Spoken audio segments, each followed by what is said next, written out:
Samahan niyo ako sa Norte, Bieros! Worth it yung makikita mo. Kilala siya for surfing.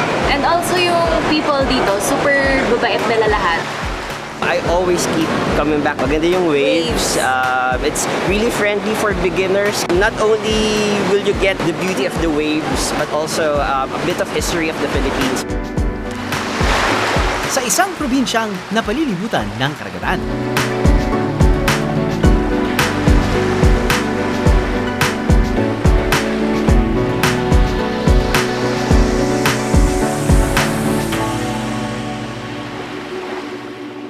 Kaya sagana sa yamang dagat.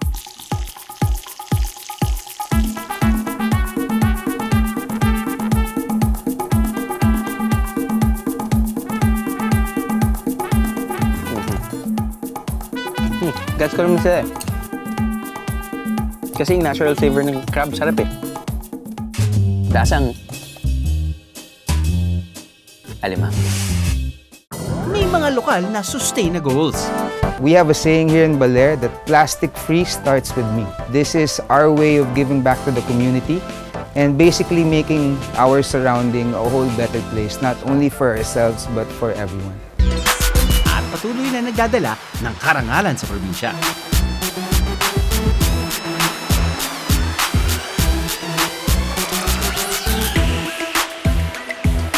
Gano'ng kalaking bahagi ng buhay mo ngayon yung pagsasurf? Sobrang laki. Sobrang laki? Yeah. Nakakatulong kasi sa pamilya. Paano nakakatulong? Pag nananalo ako, binibigay ko sa mga magulang ko. Sa lugar na to, saktong-sakto sa mga naghahanap ng me time.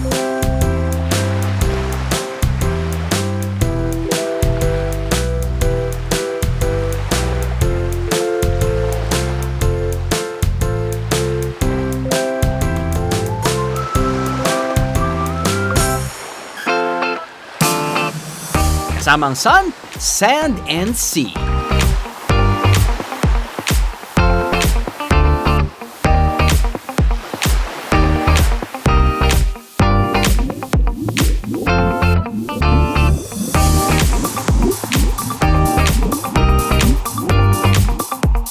Alone, but not lonely lang ang biyahe mo.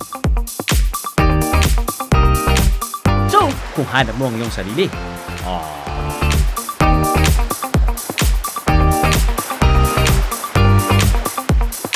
o kung gusto mong makakilala ng mga bagong kaibigan along the way, pasok ang Aurora riyan.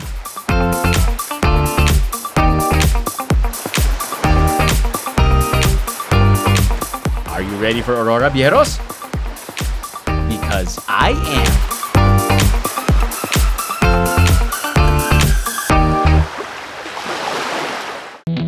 Pag sinabing Aurora, malamang Baler ang unang pumapasok sa isip ng karamihan. Kapag naman sinabing Baler, matik na surfing ang must-try activity. I always keep coming back to Baler kasi maganda yung waves. It's really friendly for beginners. Kaya if you really want to learn how to surf, Baler is the perfect place to learn. Dati na po talaga ako pupunta dito. Maganda po kasi yung vibe. Hindi lang yung beach dito, yung surf ang pinupuntahan. Marami pa siyang ibang attractions na malapit lang sa area. At kapag sinabing surfing sa Baler, rekta ang mga turista rito sa Sabang Beach.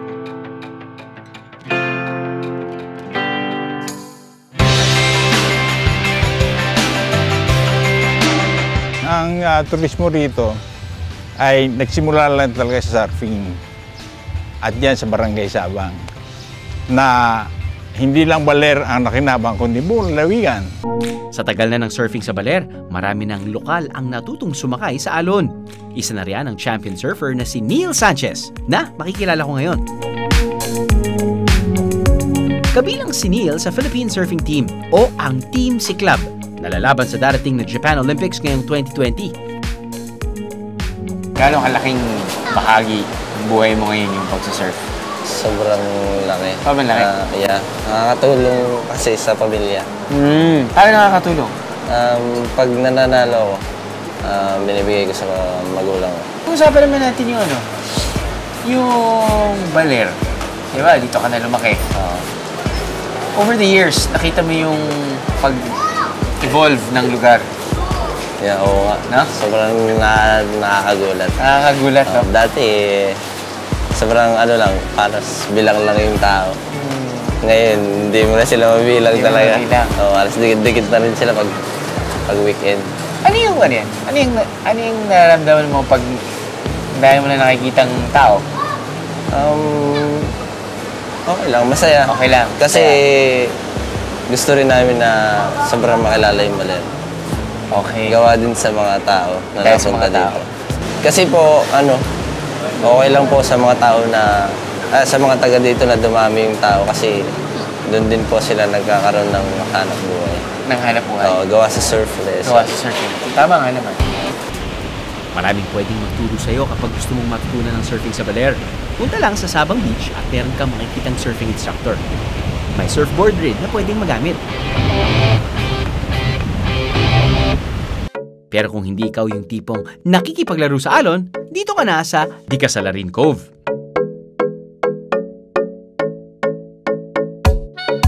White sand beach with a lighthouse on top of a rock formation. Ba, picture perfect ka!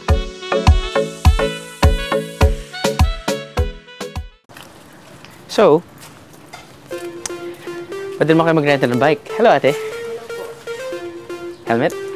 Thank you. 500 pesos per day. At kailangan ka lang mag-iwan ng ID. Yeah. Salamat, ate.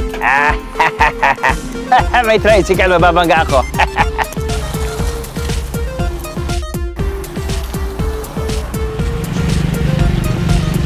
AFK o away from karagatan ka na muna, biyero. It's time to explore the other side of Baler. Maglibot habang nagpapapawis gamit ang eco-friendly na bisikleta. Pwede ka pa nilang samahan.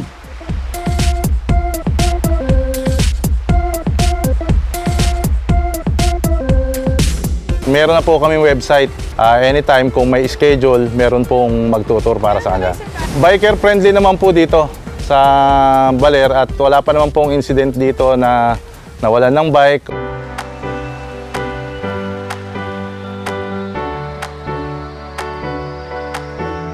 Simulan natin ang bike-bakan sa pagpadyak papunta sa isang historical landmark dito sa Baler. History 101 muna kasama ang matagal ng local guide.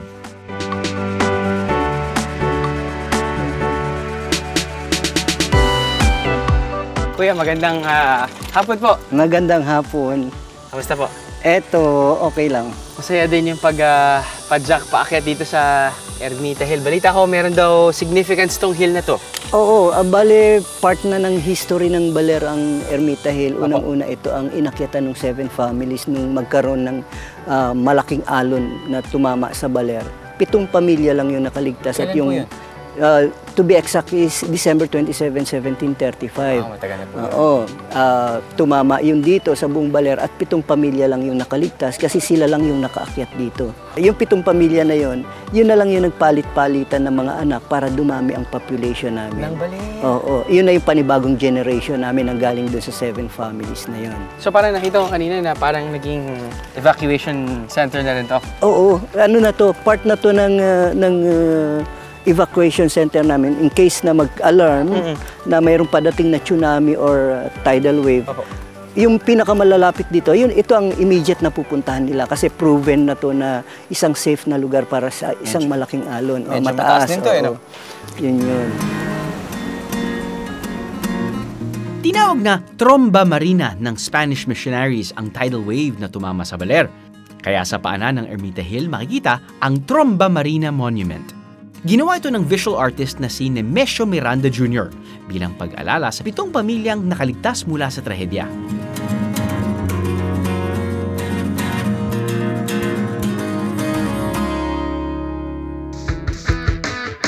Pagkatapos ng ating historical tour, balik padyak tayo to other local favorites dito sa Baler.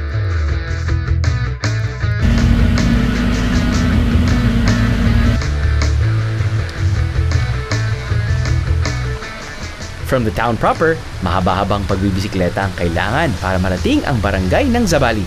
Pero di bali, Beros, dahil meron ditong malapit na lugar kung saan pwede magpalamig. So, nandito na ngayon tayo sa Diguisit Falls. Ang okay, it's just right off the highway or the main road. A few steps, andyan na yung falls. The bad news, well, kapag accessible, marami talagang tao. Good news din, wala kang babayarang entrance fee.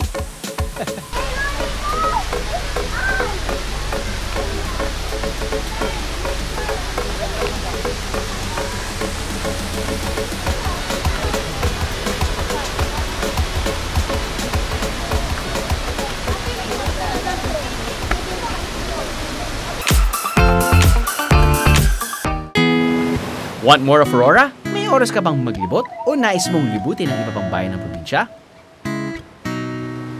Check out Dipaculao. Ibang-iba ito sa fields ng Baler Viejo.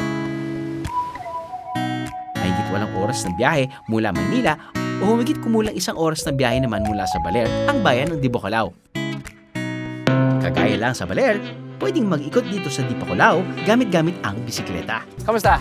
Okay naman po, sir. Saan tayo papunta? Sa Baol Falls. O sige, sundan kita. Biking buddy ko ngayon ang local guide na si Champ na sasamahan tayo sa ating unang destinasyon.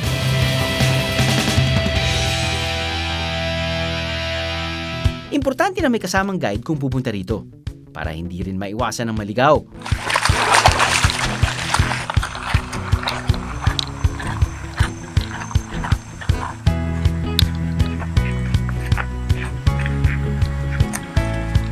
Ilang minuto pa?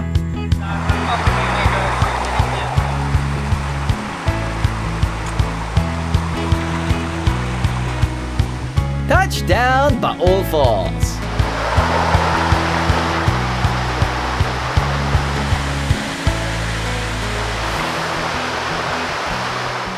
Ang maganda sa Baol Falls, hindi malalim at napakalinaw ng tubig. Lahat naman ng waterfalls na napuntahan namin ay true, hindi siya false.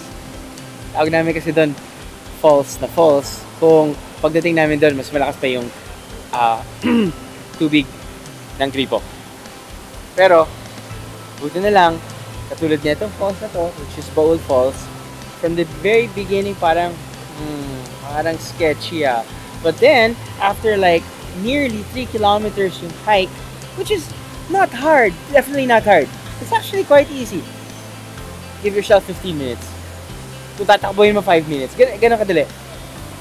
Ito na yung tatanong sa'yo.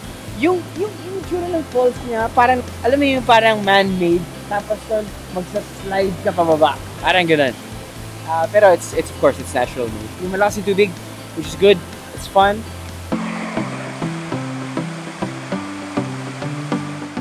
Ayun na nga, at hindi ko na napigil ang magtampisaw. What a refreshing treat after rough rides!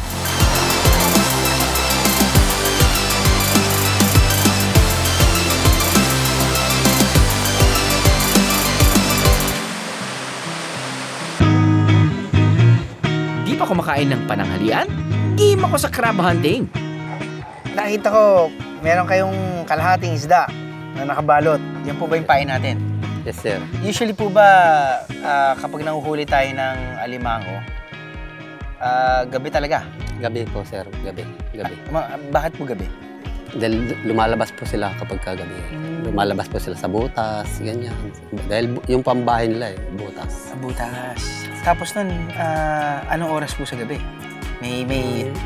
Mayroon din po mga alas 7, ganyan. Basta pag wala ng ilaw, doon sila lumalabas? Oo, sir. Ayun.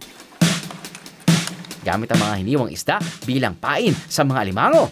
Susubukan namin manghuli ng alimango. Kahit tanghaliang tapat. Di ba payag si Kuya Edencio na wala kaming pananghalian dahil baka maging hungry ako. Wala namang parang hook na katulad sa isda, di ba? Pag nakain nila, yun, sabit na sila. Ang alimango, Ang alimango po, sir, kapag napuntahan niya po itong pain na ito, okay, maski malaglag man siya rito, hindi na po siya makakuha. Dito lang po siya mahuhuli sa net. Dito na lang po. Diyan na lang siya. Galamay niya, masasabit na po rito. Okay. Tapos nung pagluto sa alimango, meron ng isda kasama? Wala, sir. Wala. Sir. for video purposes. Susubukan lang natin gawin to pero gabi talaga nila ginagawa. So, kuya, dito hukay talaga. Okay, tapos, ibababa nyo.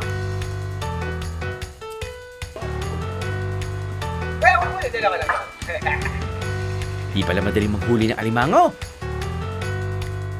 Sa 350 pesos per kilo, maaari na niyong matikman ang mga napakatabang alimango na to. Pero take note, iba pa ang bayad sa pagpapaluto ha. Siyempre di papayag ang inyong bihero na walang mahuhuling alimango. Nagagawin nating ulam sa ating all alimango lunch.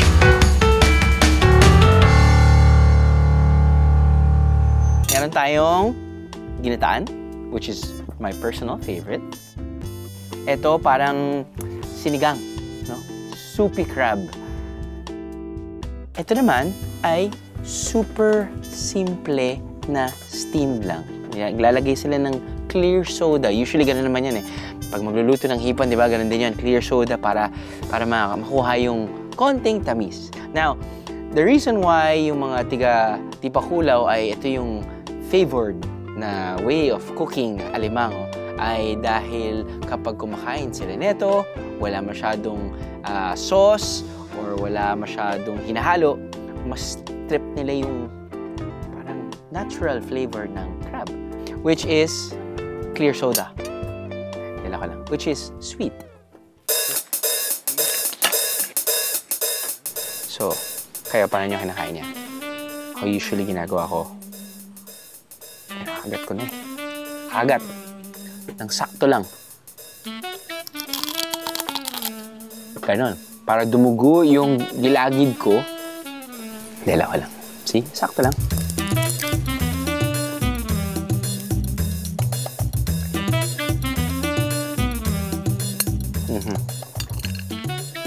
Gets ko naman sila eh. Kasi yung natural flavor ng crab, sarap eh. Lasang alimango. Ayan o. Ano mo?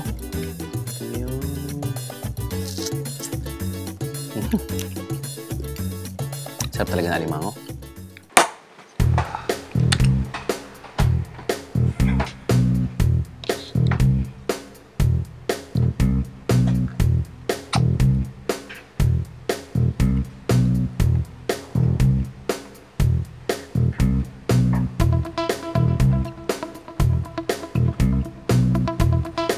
Parang tinapay. Parang katas.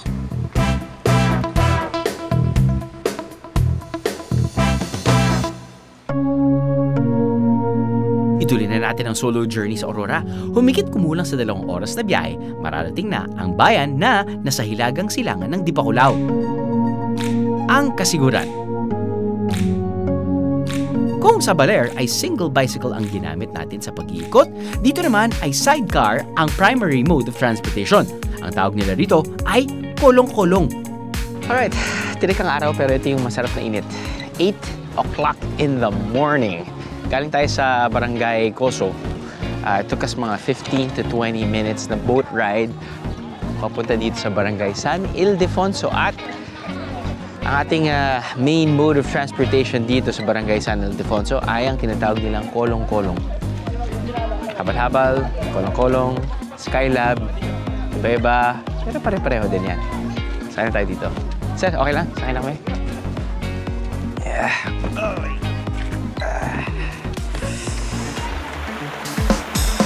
Biyahero tip, para sa mas swabing biyahe, lalo na kung solo traveler kayo, maaari kayong magpatulong sa resort na inyong tutuluyan o sa tourism office sa pagrenta ng mga bangka at ibang kakailanganin ninyong sakyan. Hindi kasi sa lahat ng oras ay may mga nakaabang na sasakyan para magatid sa inyo. Less stress para happy biyahero!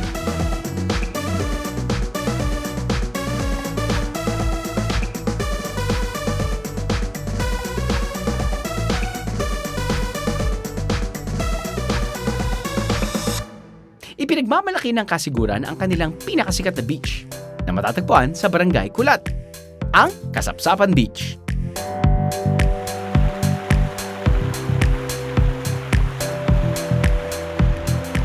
Ang pangalang Kasapsapan ay galing sa salitang sapsap.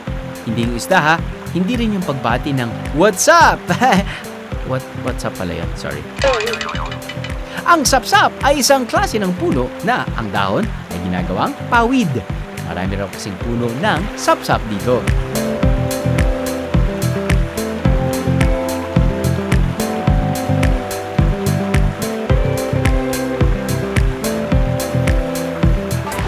Yep. Ano ba iniisip nyo? Maganda.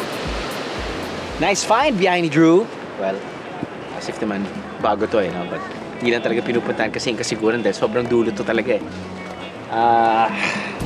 This is the Kasapsapan Beach. Ito talaga yung pinupuntahan kapag pinupuntahan yung kasiguran. White sand.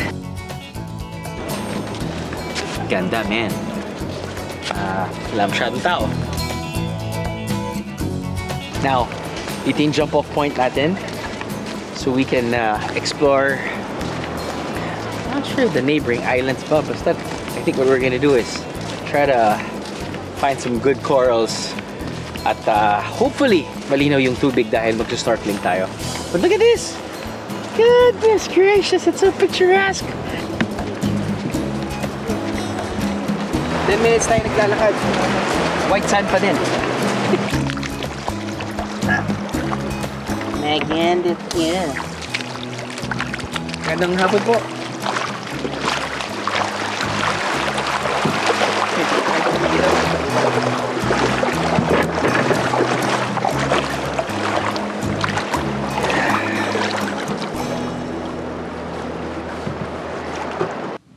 Maaari kayong magpatulong sa Tourism Office ng Kasiguran para planuhin ang snorkeling activity nyo.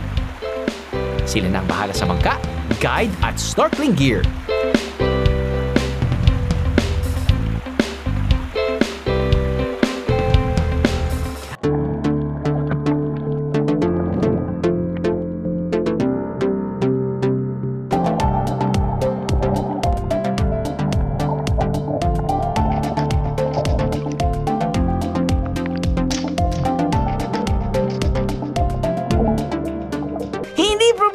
Ang pahingahan dito sa Kasapsapan. Meron mga paupahang kwarto o mga mesang pwedeng kainan ng mga bisita.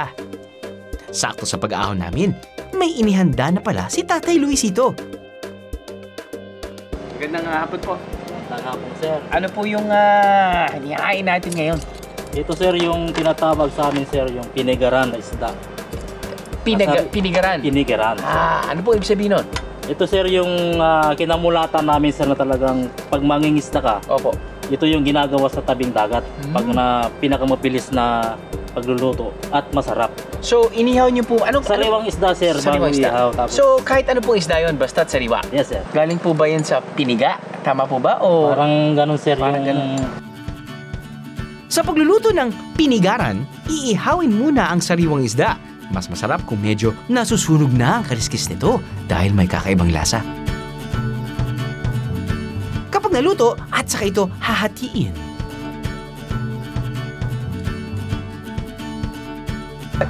Magagawa po ba tayo ng kape kasama nito o Hindi po, sir, ito po yung lalagay natin diyan, yung pangsabaw. So mainit na tubig yan. Okay.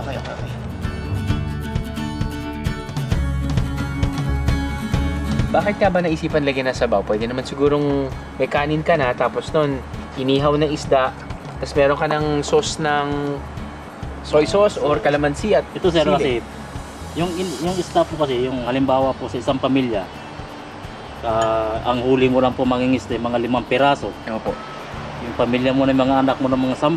Ay, naku. Para magkasya, sir, gagawin namin, lalagyan ng sabaw.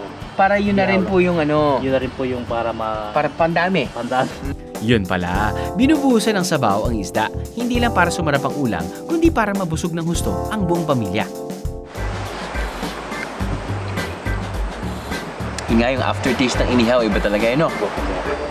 Kasi inisip mo, pag pinakuluan natin yung tubig, parang iba, sir, yung lasa. Iba yung magiging, pwede madudurog yung isda. Simple man tingnan, pero malaking bagay pala ito sa hapagkainan ng mga lokal na kasiguran. Salamat po sa pagluluto, Tatay Luisito!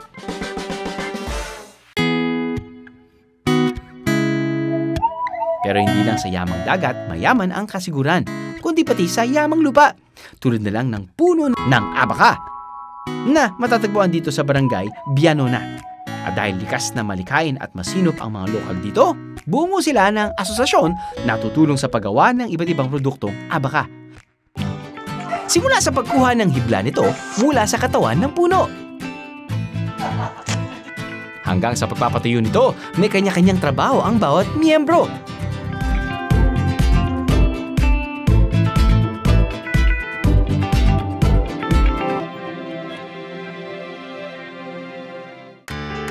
Merong tagahabi ng bag.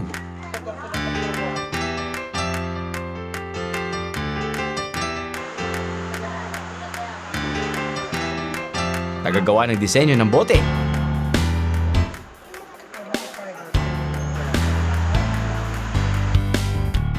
At tagabuo ng salakot.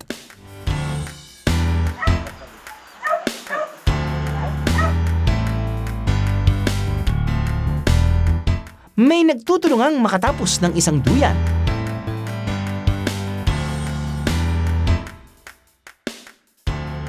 At kung ano-ano pa. Hindi birong paggawa ng mga yan, ha? 2 linggo hanggang 1 buwan ang kailangan bago matapos ang ilan sa kanilang mga produkto. Aba kaya gaganda! Iba pa rin talaga ang gawang lokal. Kaya #SupportLocalTayo tayo, biyeros.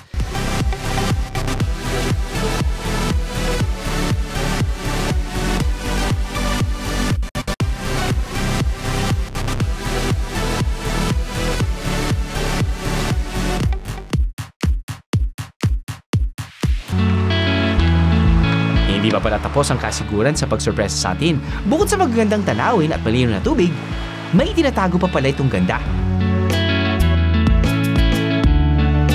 Sa likod ng malaking rock formation nito, makikita ang Tibu Tidal Pool.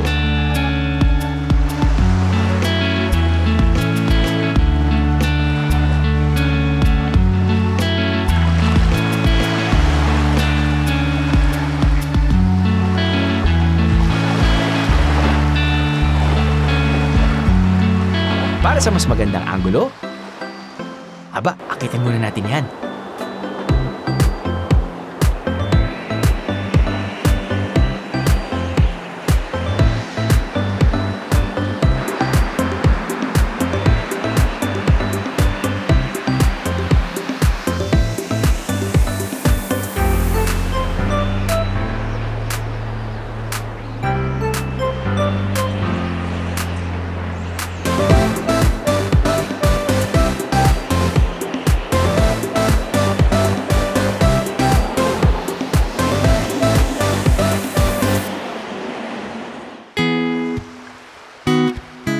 Paglilibot sa Aurora, hindi ko naramdaman na solo journey pala ito. Bukas akong sinalubong ng mga lokal kung saan nasaksihan ko kung paanong ginagamit ng mahusay ng mga lokal ang iba't ibang yaman ng probinsya. Habang patuloy na pinagyayabong ito. Sa aking pagbiyahe mag-isa, mas narinig ko ang mga hampas ng alon, huni ng mga ibon, at mga kwento ng pag-asa at tagumpay ng mga lokal. Na paniguradong aking iuuwing baon.